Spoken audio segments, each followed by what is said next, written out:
Ara dan Mira berdiri di depan Suci, sedangkan Lea dan Rina berdiri di sebelah mereka.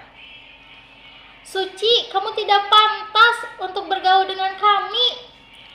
Kenapa kamu selalu mengganggu Suci, Lea? Karena dia lemah, Ara. Dia nggak bisa apa-apa. Dia nggak pantas sekolah di sini. Dia tak lemah, dia baik hati dan rajin. Tolong hentikan. Apa yang terjadi, Suci? Lea dan Rina selalu mengganggu aku, Bu. Astagfirullah, ini sudah cukup. Ibu akan mengambil tindakan. Bullying tidak bisa diterima. Ini harus berhenti sekarang juga. Maaf ya, Bu. Saya nggak tahu itu sangat buruk. Aku hanya ingin mereka berhenti menyakitiku. Suci, kamu harus selalu memberitahu orang dewasa jika kamu disakiti. Dan jangan pernah merasa bersalah. Baik, Bu. Terima kasih, Bu. Dampak bullying bagi korban. Jika tidak segera dihentikan, perilaku bullying bisa menyebabkan berbagai macam gangguan mental maupun fisik bagi korban yang mengalami, seperti 1. Memicu masalah mental. Dampak bullying bagi korban yang paling sering terjadi adalah memicu masalah kesehatan mental seperti gangguan cemas, depresi, hingga PTSD. Pengaruh bullying terhadap kesehatan mental ini biasanya dialami oleh korban dalam jangka waktu panjang. Yang kedua yaitu gangguan tidur. Insomnia juga menjadi salah satu dampak bullying bagi korban yang tak boleh diremehkan. Pasalnya, korban bullying seringkali mengalami stres berkepanjangan yang bisa menyebabkan hipertasal, yaitu kondisi ketika tubuh menjadi sangat waspada sehingga mengganggu keseimbangan siklus tidur dan terjaga. Yang ketiga yaitu penurunan prestasi. Anak yang mengalami bullying biasanya akan kesulitan untuk memusatkan fokus dan konsentrasinya saat sedang belajar. Korban bullying juga kerap merasa enggan untuk pergi ke sekolah karena ingin menghindari tindakan penindasan yang dialaminya. Bila dibiarkan terus-menerus, kondisi tersebut bisa berdampak pada penurunan prestasi akademik anak. Yang keempat yaitu memiliki pikiran untuk balas dendam. Dampak bullying terhadap psikologi anak berikutnya adalah memiliki pikiran untuk balas dendam. Hal ini perlu diwaspadai karena bisa menyebabkan seseorang melakukan tindakan kekerasan pada orang lain untuk melimpahkan kekesalannya. Dan yang terakhir yaitu memicu masalah kesehatan. Selain praktis, tindakan bullying bisa mempengaruhi kondisi tubuh terutama bagi korban yang mendapatkan kekerasan secara fisik seperti luka dan memar. Bahkan bullying juga turut memicu stres berkepanjangan sehingga berisiko menimbulkan berbagai macam masalah kesehatan, di antaranya penurunan daya tahan tubuh, sakit kepala, dan gangguan pencernaan. Perilaku ini pun dapat memperburuk kondisi anak yang telah memiliki riwayat masalah kesehatan sebelumnya seperti gangguan jantung dan penyakit kulit. Cara mengatasi dampak bullying terhadap anak. Nah, seperti yang sudah dijelaskan sebelumnya, bullying bullying itu dapat berdampak pada kesehatan mental korbannya. Nah, karena itu, sebagai upaya meminimalkan dampak bullying terhadap mental anak, penting bagi orang tua untuk melakukan beberapa cara seperti berikut.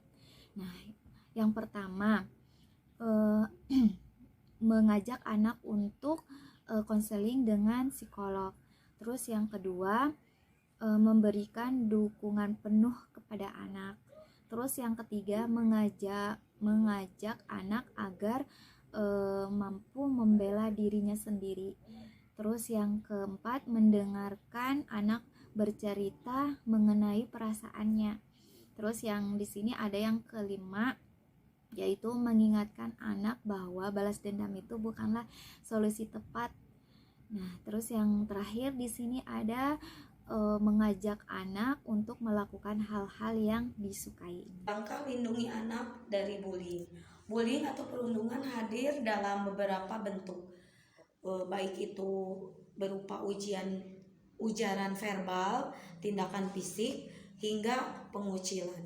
Bullying atau perundungan yang terus-menerus memiliki dampak yang sangat buruk bagi anak. Anak-anak yang menjadi korban bullying akan kehilangan jati diri atau konsep diri serta kepercayaan dirinya. Menurut Hanli Mulyani, MPSI, psikolog klinis pendiri Sahabat Orang Tua dan Anak yang merupakan aktivis dari pencegahan perundungan, mengatakan bahwa dampak perundungan tidak bisa dihilang dengan sendirinya, akan tetapi menjadi menahun bila tidak mendapat penanganan yang efektif atau penanganan yang tepat. Anak-anak yang menerima perundungan umumnya merasa sendiri. Dampaknya mereka bisa depresi, juga bisa menjadi pribadi yang tidak bergaul dengan orang lain, menurut Hani. Untuk itu, Hani mengatakan bahwa sangat penting bagi orang tua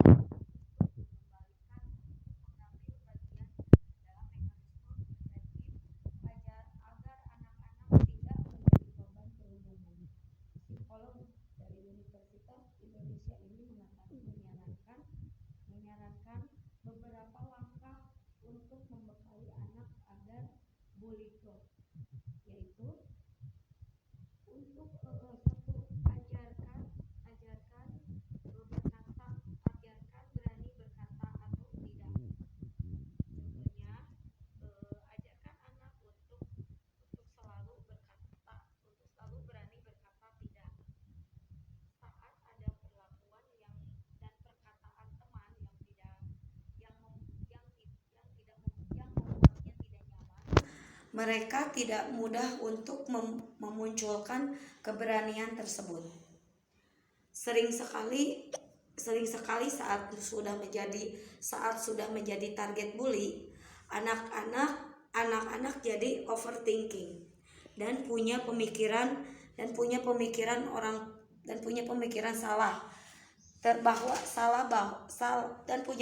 salah bahwa mereka memang pantas diperlakukan begitu. Tutur Hani. Oleh karenanya tugas orang tua adalah selalu mengingatkan mengenai apa yang pantas mereka terima dari temannya dan apa yang tidak pantas. Dengan begitu mereka akan mempunyai kebiasaan untuk selalu berani menolak saat mendapatkan perlakuan yang menurutnya tidak baik. Yang kedua, latih bersikap asertif. Tumbuhkan anak dalam lingkungan terbuka, di mana mereka tidak bisa mengkomunikasikan pikirannya dan perasaannya. Sikap asertif yang seperti ini akan menjaga mereka dari perundungan keberlanjutan. Mereka bisa menyampaikan keberatannya ketika ada teman yang menunjukkan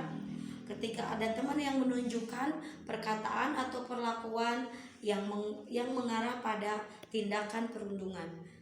Yang ketiga, bantu anak mencintai diri sendiri. Selalu latih dan bantu anak untuk menerima dirinya sendiri. Tumbuhkan rasa percaya diri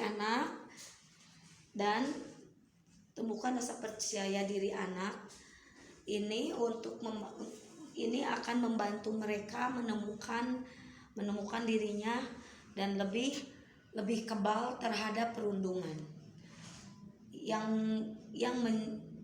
terhadap pendurungan yang mencerdai harga diri mereka. Yang keempat, jangan meremehkan ceritanya. Hanli menyarankan agar orang tua juga agar orang tua juga jangan sampai meremehkan cerita dari anak. Terlebih bila mereka menyampaikan bahwa ada sesuatu yang membuatnya terganggu di sekolah. Saat orang tua menganggap mereka bahwa apa yang dialami anak adalah masalah sepele dan tidak serius, maka anak-anak akan kapok bercerita.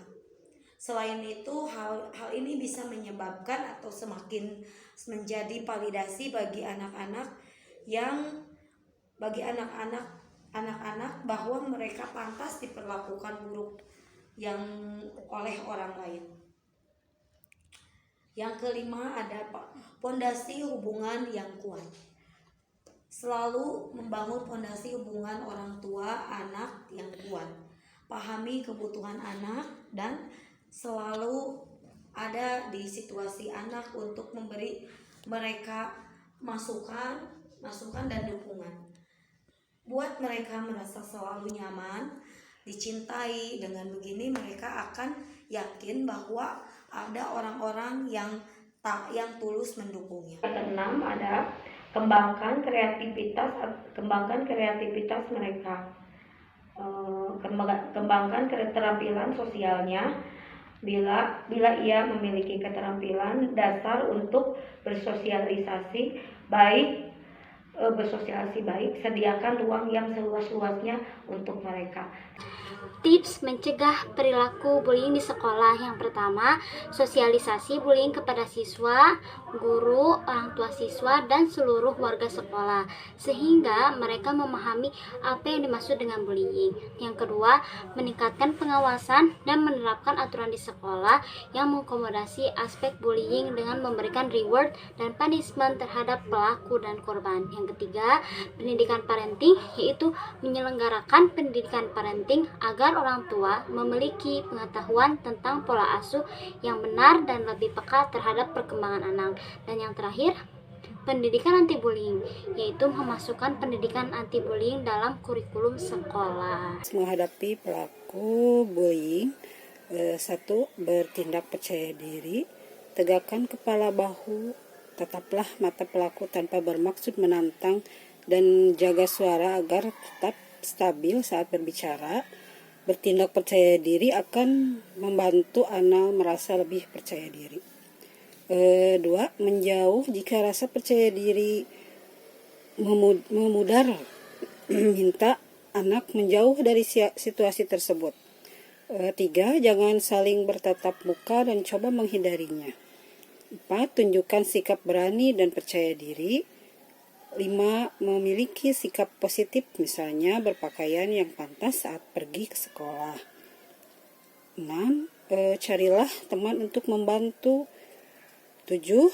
Berani mengatakan kepada orang dewasa di sekitar, misalnya kepada guru. 8. Usahakan tetap tenang. 9.